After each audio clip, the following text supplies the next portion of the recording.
Guys সকাল সকাল দেখো মোর ঘরের কি অবস্থা। আর এই দেখো মোর বেটা গতি ঘুমিয়ে আছে। বাবা একটু হাই করে দিত। মোর বেটা কেমন করে পাকাত ঘুমিয়ে আছে, সকাল সকাল গরম দিছে না,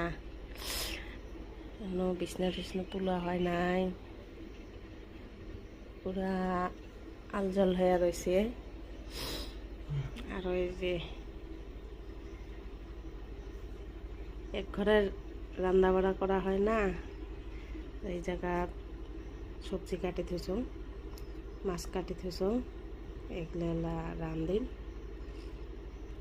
চাহ খাওয়া হয়েছে, চাহ খাওয়ার বাসন সব আছে, মজিয়াতে আছে, পানির বোতল।